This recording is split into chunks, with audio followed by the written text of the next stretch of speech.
I have long said, the better the university, the greater the danger. The most intelligent and eloquent professors will be trying to reshape the thinking of your child, and their influence can be tremendous. One mom, I recall, asked me to try and help her son, who was attending a prestigious name university in Rhode Island. After visiting him, I later had to inform her that her son now believed in evolution. She refused to believe it until he finally told her himself. How sad. If we are in continued association with those who do not believe the same, it can erode our thinking and convictions. This morning we talked about the importance of the book of Genesis, how it's foundational to the rest of the Bible, foundational to all of our doctrine, that when Christians add millions of years evolutionary ideas into Genesis and reinterpret it, they're undermining the foundation of all doctrine. But more than that, they're undermining the authority of the very word of God itself. And I also talked about the fact that we're losing 2/3 of young people from the church in America. If that keeps happening, where's the church going to be in America? It'll be where England is today, which is very spiritually dead. Surely no one with reverence for God could believe that his children evolved from slime or from reptiles.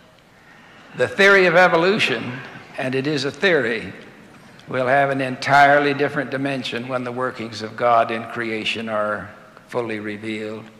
Yet, some people erroneously think that these marvelous physical attributes happened by chance or resulted from a big bang somewhere.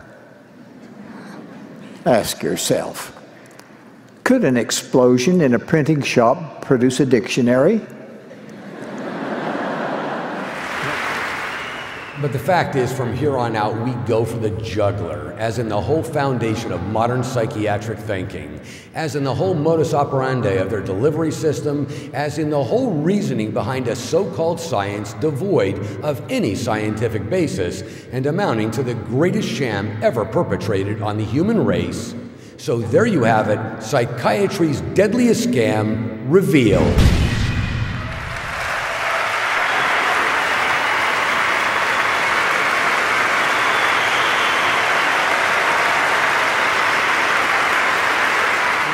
I've been advertising for many, many years on the dangers of vaccinations. And so I did a videotape years ago called The Bible and Health about the dangers of some of the things we're doing to our own body. We're causing our own problems. So Satan wants to reduce the population of the world to zero. He hates humans, period. He just hates them. Now, he's got a few of the super elite bazillionaires duped into thinking that it's their job to reduce it to 500 million. They don't know that he's going to keep reducing it to zero when they're done. But one of the many things they're doing, I think, is besides chemtrails and the GMO foods, is the vaccination. So, well, it's a critical issue the viewers should be concerned about, because climate change, to be blunt, is a Trojan horse for a far darker agenda. And climate change is nothing more than a pretense for radical redistribution of the wealth and a takeover by the UN, which is a de facto global government, a takeover by the UN to become a global government. But they're not going to come out and say, hello, folks, we're going to implement a global dictatorship. They're going to do it by making a more eco-friendly world. الشمس بالنسبة لها هي اللي تدور حول الأرض لأنها هي الأصغر من الأرض بموجب الآيات القرآنية. لأنه أنا لما أحكي على العلم القرآني هو يحكي لي على العلم اللي أنا رافضه أساسا، وهو العلم الحديث اللي يدرسون به، وهذا علم بدع لم يكن له أي حقيقة في القرآن الكريم، لأنه ما توجد أي آية في القرآن ترمز إلى كروية الأرض أو دورانها. هذه الأرض إذا قلتم أنها تدور، إذا خرجنا من مطار الشارقة برحلة دولية إلى الصين، الأرض تدور صح؟ طيب لو وقفت الطائرة في السماء أليست الصين تأتي؟ صح ولا لا؟ تدور، تأتي الصين ولا ما تأتي؟ طيب لو كانت الأرض تدور هكذا، لو تمشي الطيارة ما أدري كم تمشي لن تستطيع أن تلحق الصين، لأن الصين تدور وأنت تدور. ولن تستطيع أن تصل إلى الصين لأنك تدور وهي تدور، فكيف تصل إلى الصين؟ ثانيا من الأدلة أيضا قوله صلى الله عليه وسلم من البيت المعمور. أين البيت المعمور؟ في السماء السابعة. محاذاة إيش؟ قال عليه الصلاة والسلام لو سقط على إيش؟ على الكعبة. أنتم تقولون الأرض تدور، طيب لو سقط هذا والأرض تدور ما يسقط على الكعبة، يسقط في البحر أو يسقط في المحيط أو يسقط في البر. The homeschools inside FLDS are like no other school system in America. There, science and history are often fiction. They don't teach about the moon because they don't believe man landed on the moon. So you guys didn't believe that an astronaut had actually landed on the moon? Actually, they were taught that God led Neil Armstrong away from the moon. So this is interesting to me. So tell the children I love them and I will come and gather them up if they are clean and pure.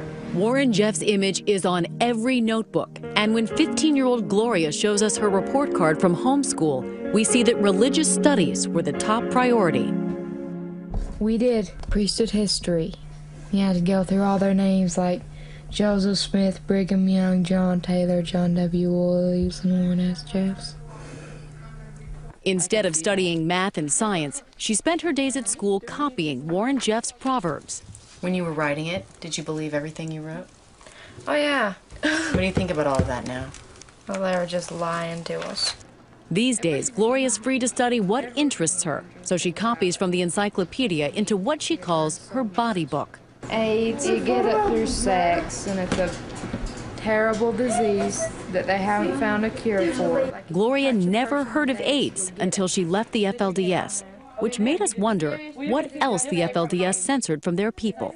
Did you guys ever learn about the Civil War? Yeah, some of it, but it never really stuck. Do you know who Ronald Reagan is? Do you know how presidents are elected in this country? How? No. Have you ever heard of the Electoral College? They were taught that Warren Jeffs was the President of the United States.